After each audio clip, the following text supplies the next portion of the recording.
કચ્છ પૂર્વ ભચાઉ નગરપાલિકા દ્વારા આગામી દિવસોમાં ભચાઉ નગરમાં ભૂમાફિયા દ્વારા જે પ્રકારે નગરમાં દબાણો ખડકાયા છે જેને હટાવવા માટે કાર્યવાહી કરવામાં આવશે તેવી જાહેરાત નાયબ કલેક્ટર શ્રી ભચાઉની અધ્યક્ષતા હેઠળની મીટિંગમાં કરવામાં આવી હતી। ખરેખર આ દબાણોને હટાવવાની જવાબદારી નગરપાલિકા ભચાઉની છે। છેલ્લા 25 વર્ષથી ભચાઉ નગરમાં દબાણો ખડકાયા છે જે હટાવવા નગરપાલિકા મેદાનમાં આવી છે। ખરેખર દબાણ હટાવવામાં જો નગરપાલિકા ભચાઉ નિષ્ફળ જાય તો કલેક્ટર શ્રી આખી નગરપાલિકાને સુપર સીડ કરી મજબૂત કાર્યવાહી કરવી જોઈએ। ભચાઉ નગરમાં ગેરકાયદેસર દબાણો પર પાકા બાંધકામ કરી કરોડો રૂપિયાના ભાડા ઉઘરાઈ રહ્યા છે જેમના ઉપર કડક કાર્યવાહી કરવામાં આવે તેવી માંગણી ભચાઉ શહેર કોંગ્રેસ પ્રમુખ મંજીભાઈ રાઠોડે કરી। ગરીબોના દબાણો સિવાય મોટા માથાઓના દબાણો પણ અધિકારીઓના નજરે ચડે તે જોવા કોંગ્રેસ માંગણી કરી। ત્યાં સુધી દબાણો થયેલા છે સરકારી જમીન ઉપર। સરકારી તમામ ઇન્સ્ટિટ્યૂટની આસપાસ દબાણો થઈ ગયા છે। સરકારી જમીનો ખૂટે છે।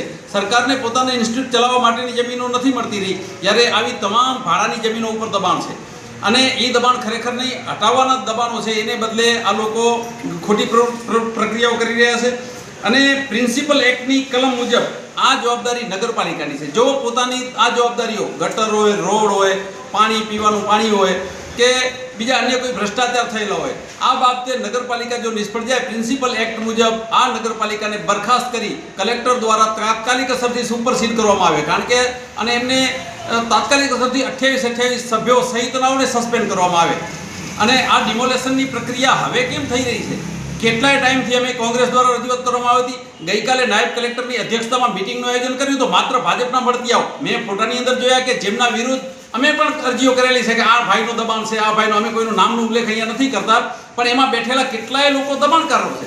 તો આમાં તમને ન્યાય શું મળશે? ગરીબ માણસની રેકડી હટાવી, ગરીબ માણસનો ઘર ઉપર જશે, દબાણો પાર વગરના છે તમામ દબાણો હટાવવામાં આવે અને જો આ પ્રક્રિયામાં કોઈ જાતનો ભેદભાવ રાખવામાં આવશે અને કોઈ પણ પ્રક્રિયાની અંદર જે આમાં કાયદાની પ્રક્રિયાથી વિરુદ્ધ જો કોઈ પણ થયું છે તો કોર્ટ તમારા માટે તૈયાર જ છે અને આ ડિમોલેશન કરવા સમયે એ પણ યાદ રાખજો કે કોઈ નાના માણસની તકલીફ ન થાય। પહેલાં તમે જે મોટા મગરમચ્છો ભચાઉને ચારે બાજુથી ભરડામાં લીધો છે ને અહીંયા લખેલું છે ભચાઉ દબાણ કરવાના દબાણથી દબાયેલી પાલિકાનું હવે તંત્ર પર દબાણ।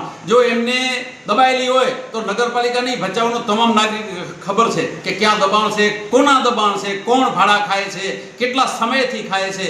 આ તમામ બાબતે તાત્કાલિક અસરથી હોળી પછી જે ડિમોલેશન થવાનું છે દબાણો હટાવવાની પ્રક્રિયા થવાની છે એક છેડાથી ચાલુ થાય એવી હું સરકારશ્રીને વિનંતી કરું છું અને કલેક્ટરશ્રીને એ પણ વિનંતી કરું છું કે પ્રિન્સિપલ એક્ટ મુજબ જો નગરપાલિકા આમ ન્યાયિક વર્તન કરવામાં નિષ્ફળ જાય તો તાત્કાલિક અસરથી એને સસ્પેન્ડ કરવામાં આવે।